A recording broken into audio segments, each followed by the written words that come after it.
Hi everyone, welcome back to Lisa's Love and Light. I am so sorry guys, it's a little late, but it's been a hell of a day today. And it's just, I'm like really tired as you can see, but I'm here having some tea, putting on some music, got some new flowers, and so I hope you guys had a great day and everything is going well. So I'm showing up and you know, it's important because I know that certain people might need to hear these messages because these messages will uplift you and not only uplift you but help you with circumstances, that you might be going through. So I talk from a personal point of view, and these are all experiences that I've gone through. So I talk about how I overcame instead of succumbing to it. Because with all these things, especially when it feels like the walls are closing in, it's easy to, just be in a place of despair and feel like giving up.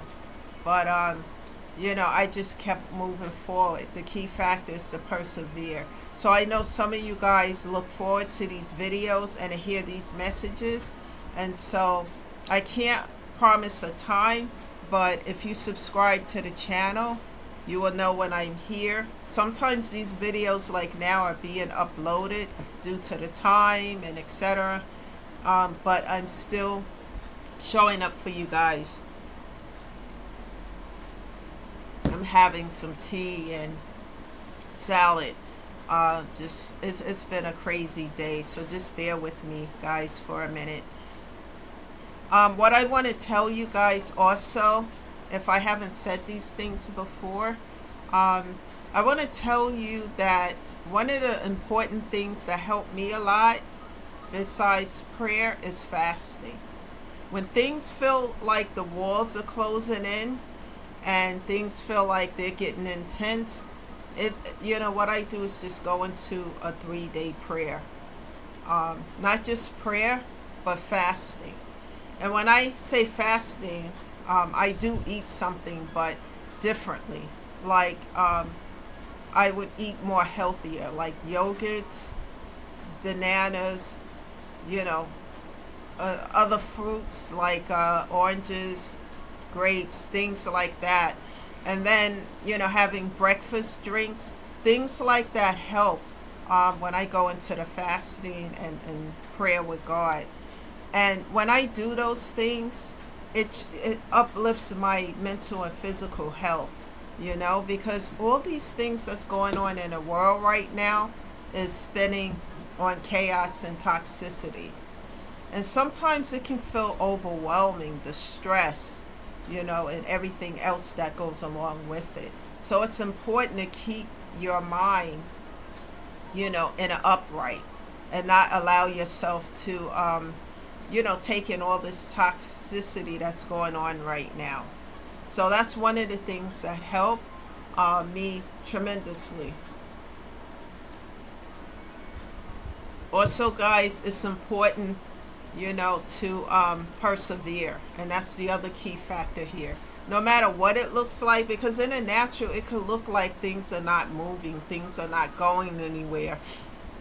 But if you keep taking steps and ask God to help you, He will help you, especially when He see that you are making an effort to take the steps in the direction that you're praying in. Don't just sit back and say, okay, God, I prayed to you. Now I'm going to sit back and wait. It doesn't work like that, like a genie in a bottle. Nothing in life works like that without putting forth the effort. And that's what I had to learn, to put forth the effort to keep moving forward no matter what it looks like. And know that as I keep moving forward, that God is taking 2 and 3 steps in the background and things will happen. It may not happen in the way that we want it to, but I promise you it does, because I started to see the results as I did not give up. I continue to move forward. So that's the key factor here. But I wanted to talk about the fasting thing because that's important too, because I noticed that when I do that that God moves quickly, especially when it's a pressing situation. So maybe somebody needs to hear that tonight. I'm not sure, but I'm just putting that out there as well. So, with that being said, guys, keep in mind that everything that I talk about here is personal experiences that I've already gone through, and then I talk about ways that I have overcome them instead of succumbing to all these trials and tribulations. Perhaps you'll hear something in my story that might help you if you're currently going through something, similar. So, the topic of discussion today is be leery of those who want to play God in your life. Be leery of those who want to play God in your life.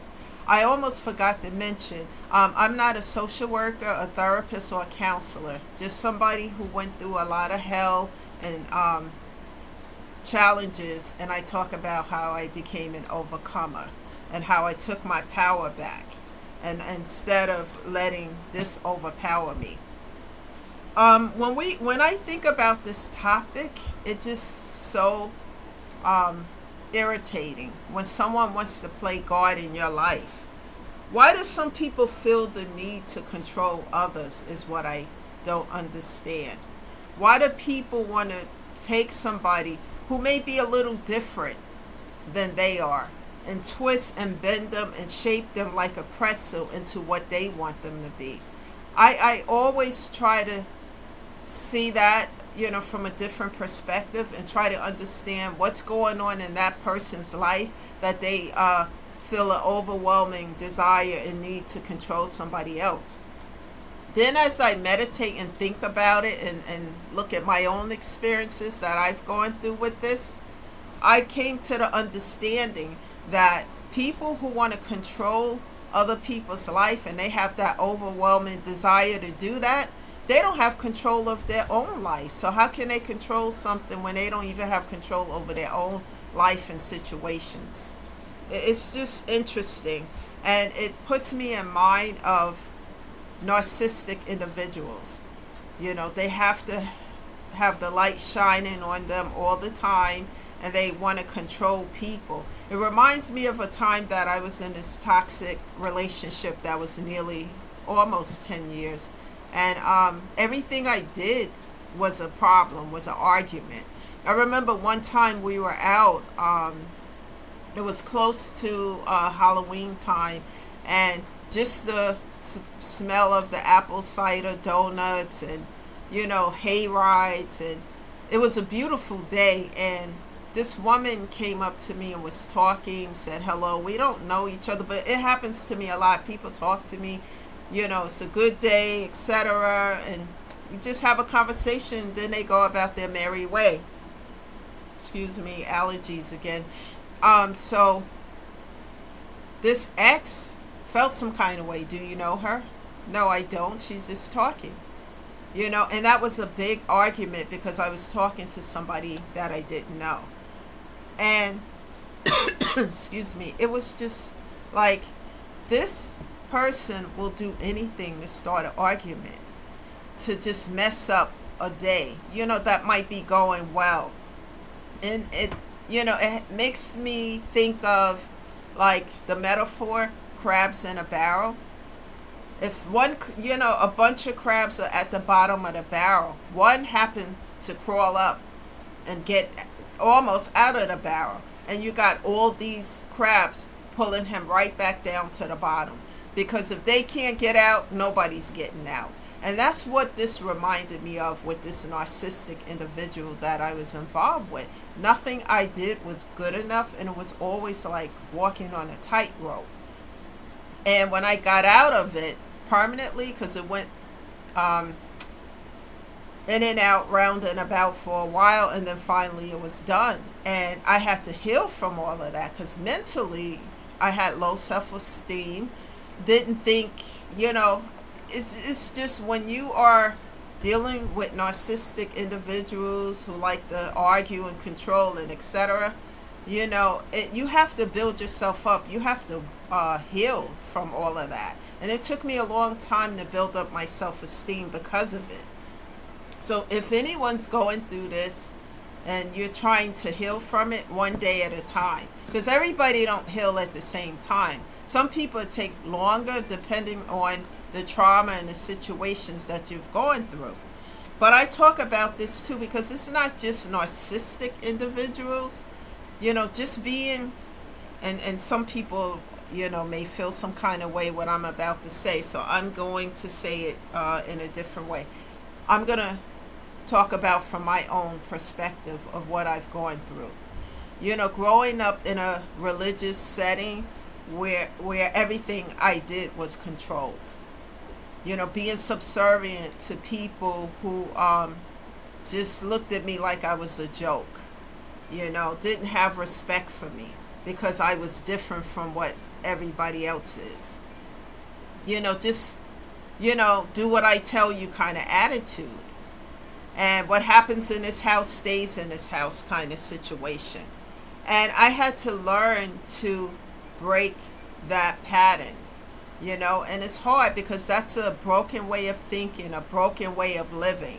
And then combining that with, a religious organization that wants to control every aspect of your life, then getting involved with a narcissistic individual who was controlling every aspect of my life to the most part, and I had to, once I got away from all of it, I had to heal, do therapy, which I still do every week, see a therapist. And there's nothing wrong with that, guys, because I had to heal every aspect of my life because my self-esteem was so low to the ground that it couldn't get any lower because of all the verbal abuse. Sometimes, you go through so much of that you start to believe the things they're telling you. And people don't, when it gets like that, there's nothing loving about situations like that. What happens is that you're being controlled and manipulated because nobody has to stay in a situation that's not enhancing your life, whether it's a personal relationship or another type of situation. If it's not lifting you up, then it's tearing you down. And that's what I had to learn. And I had to learn to do the kind and the pro list, the pro and the kind list. What am I giving to the situation and what is the situation giving to me? And out of all of those things, my therapist had me to do that kind of work.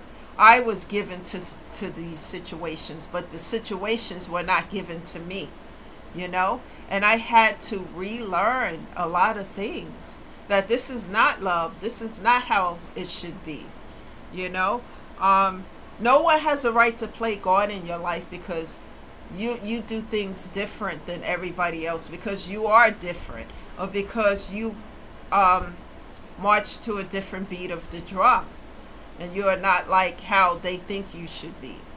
No one has a right to judge anybody. And when it gets to that point, the new part of me that I've healed, I speak up about those things and say, nobody, like I am now. And when people see the difference in me, because the old version of myself would just be subservient to everything just to keep the folks in my life and to, for the most part, keep the peace so that there won't be any uncomfortableness or argument or whatever. But the new version of myself won't allow that, because nobody has a right to play God and to control you and tell you what you should do, when you should get up, when you should go to sleep, who you should have as friends in your life, who your spouse should be, and etc. and so forth. Nobody has a right to do that but God, but they want to play God in your life. And so these same folks who are doing this, who are telling you to do A, B, C, D, and E, they're out there doing whatever and however. And I've learned to, like I tell people, I have a relationship with God through Jesus Christ. I don't have to sit someplace with a whole bunch of other people to connect with God, and neither do you. The choice, I'm not telling people not to go to church, not to do this. I'm just telling that you can connect to God through Christ and have that personal relationship with him. You don't have to go through other sources to do that. And that's all I'm saying about that. But in my case, I was being controlled in every aspect of my life. Family, religious organization, ex relationships. And at this point of my life, what I did is set strong boundaries. And when people felt like they were entitled to me and they had the right to, step over those boundaries, then I would just cut off, block, and delete. And when I cut off, I don't do it immediately. What I do is have conversations, because there's a line that people can't cross. Set strong boundaries. And when they disrespect and dismiss those boundaries, then I cut off, block, and delete. I said something yesterday on a video I did about silence. There's nothing weak about giving silence to folks, because I don't engage in argument and toxicity and all that stuff. Because guys, if you do that, you are lowering your vibrations to take in toxicity of somebody else. And somebody come along and they're miserable, and misery loves company, and they want to start an argument with you, like I said, ignite a fire. Don't ignite it, diffuse it. And one of the ways I do that is my silence. And it doesn't mean I'm weak and I gave in. It just means the sound of silence means that we're not igniting a fire here. We're diffusing it and putting it out. Or I would just say have a good day and walk away. I am not allowing someone's misery to be, put on my back just because. Some people love, to be miserable. They love the toxicity, the drama, and all of that other stuff. And I don't do those things anymore. And I don't allow myself to partake in it.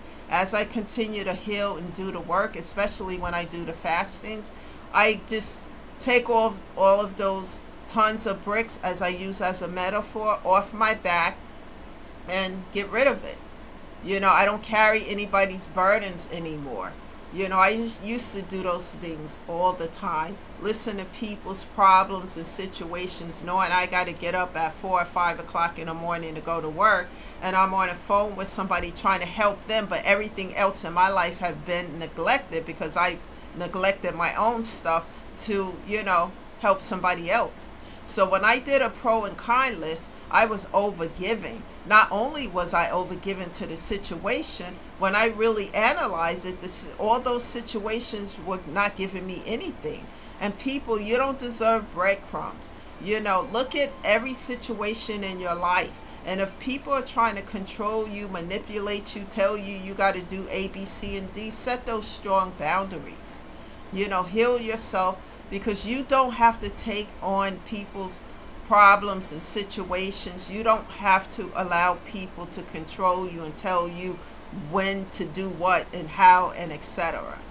What I do with that is leave folks where they are, stay over here in my healing, because my peace of mind is priceless. It's everything to me.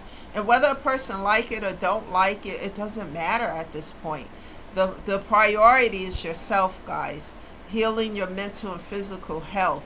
And just because somebody shared DNA or anything else with you doesn't mean that you have to allow them to drop their burdens in your lap and to control you and tell you what to do and how to do it.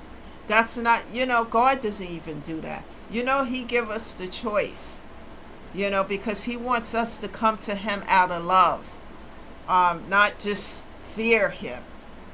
He wants us to naturally love him and come to him and have those prayer conversations. Even God doesn't do this with us. But some people just have an overwhelming desire to control other people, especially when they think you're weak. And like I said, there's nothing weak about me. It takes a lot of strength to do the silent thing, because silence means that you value your peace and mental health to the point that you're going to leave that situation where it is so that you can maintain your peace. Because guys, it is so much better to be at a place of peace instead of broken down into pieces. And some people don't want to do the work to heal. It's hard to heal because you got to look at the elephant in the room. You have to address it. You have to look at why you doing situations. You have, and a lot of times you have to change it so that you can not keep doing things that make you feel broken. You know, like I say a lot of time on these videos, people's situations and circumstances come into our life for a reason, a season, a lifetime, or a lesson. And in my case, these was all unlearned lessons.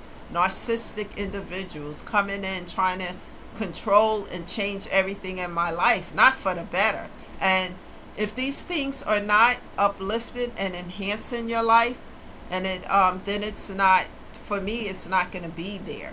And when I think about personal relationships, for me, if it's not an equal give or take, and if it's not enhancing my life, then it's not for me. And this is why I take my time with them, so that I don't attract the things that I don't want. You know, and I look at the lessons I've already learned, and when I see someone coming towards me, like not too long ago, and I'm like, you know, I smile, I don't get upset anymore. You know, I may get a little bit upset, and I just quickly cut off, block, and delete, because I see, hey, I've already learned that lesson. I'm not opening that door again to repeat another lesson that I've already learned. If it's not for your highest good, guys, set boundaries. Know your worth, and know that you don't have to settle. And when people get to the point, other people, that they think that you have to be with them and you have to do A, B, C, and D, then it's time to set some strong boundaries so that you can continue to heal your physical and mental health. Because all these things I'm talking about in this video, these toxic situations, they can not only affect your mental health, they can affect your physical health, bring on stress and all types of sicknesses, because you're dealing with narcissistic people and people who don't respect your boundaries and etc. So when it gets to that point, you know, it also affects your peace of mind. And I would rather stay in a place of peace. So I close a lot of doors to those situations, because as I do that and stay in prayer, God is opening up new doors over here. And it's painful. Yeah, it is sometimes. But as those doors get shut, God opens up new doors, better situations, people who are going to treat you the way you deserve to be treated. So you don't have to stay in situations that is not for your highest good, and that, you know, people want to control you. Guys, you have a right to live your life and to live it to the fullest, and to be yourself, your authentic self. And nobody do not have the right to tell you otherwise. So guys, that's the message today. I'm going to go and just finish some tea, have some salad, and get ready for tomorrow. So you guys, you know, let these messages help you. I'll be back tomorrow. I'm not sure of the time. Subscribe to the channel, invite others here, because if it doesn't resonate with you today, perhaps tomorrow, you know, that anything that's being said here might resonate with you and might be able to help you with your own situations that you may be currently going through. So continue to show up here Monday through Friday and invite others to do the same. And you guys, do something for yourself to uplift your spirit on a daily basis, because remember, your mental and physical health is everything. Without that, you can't do anything for yourself or anybody else. That's the message today, guys. Have a great evening, and I'll see you sometime tomorrow. Bye for now.